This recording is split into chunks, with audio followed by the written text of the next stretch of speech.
This my exam preparation. Web programming. And then model engineering college. Summary covering all the Part A and Part B concepts clear, crisp, and exam friendly. Every Dime Minute podcast.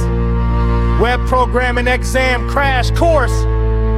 Welcome back to CFT Quick Bites, your rapid fire revisiting cop-ins. Today we're breaking down the entire web programming exam. Everything from HTML and CSS to PHP, MySQL, James Todd and Laurel in just 5 minutes. Let's get started.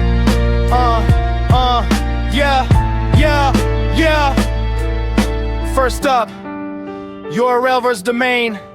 A domain is just the name of a website like example.com. A URL is the complete address to a resource. It includes the protocol, domain, path, query, and even fragments, so all domains are part of URLs. But not all URLs are just domains. Next, MIME types. When a server sends data, the browser needs to know what type of file it is. HTML, JSON, unit. That's what MIME takes do. They tell the browser how to interpret the incoming data. Without MIME types, the browser is basically blind.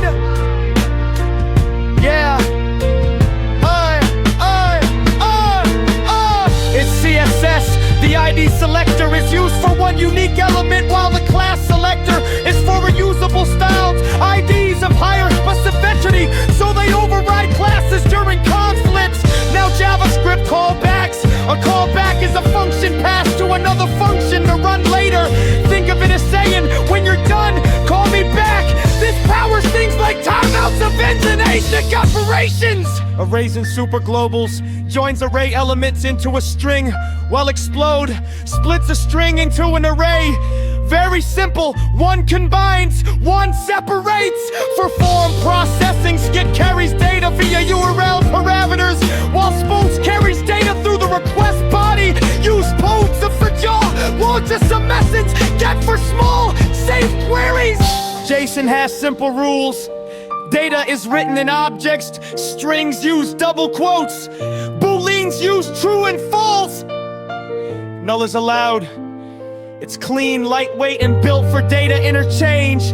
In long answer questions, examiners love forms. A complete registration form should include text fields like name and email, radio buttons for gender, checkboxes for subjects, a drop-down list for course, and a table-based layout for neat alignment. Forms are always a guaranteed score if you practice the structure.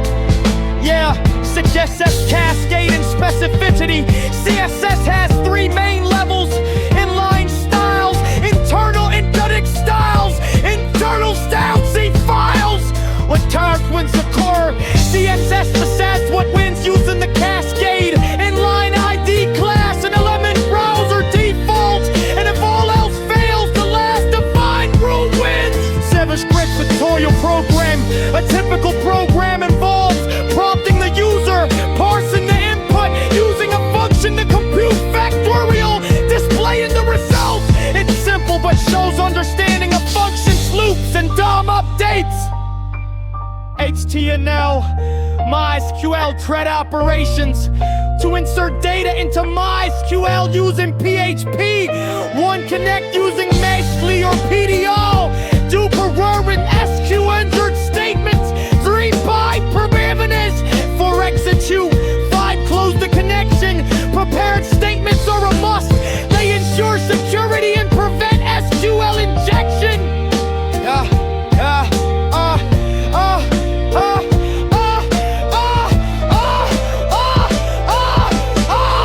Laravel MVC explained. Laravel uses the clean MVC architecture. Model handles database interaction. View is the blade template that renders the UI.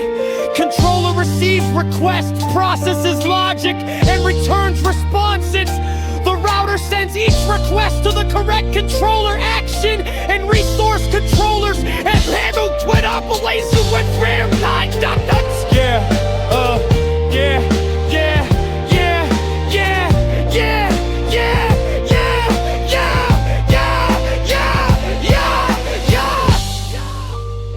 Key functions make JSON powerful. JSON. Stringify converts JSON objects into JSON strings to send to servers. JSON. Parse converts JSON strings back into objects when we receive data. This is the backbone of web APIs, Ajax, and modern front-end development. Lawyer closing, and that's your complete web programming exam prep podcast in under 5 minutes. Clear your fundamentals, practice code snippets, and review common exam patterns. You'll be absolutely ready. Good luck, and remember, stay curious, keep coding, and ace that exam.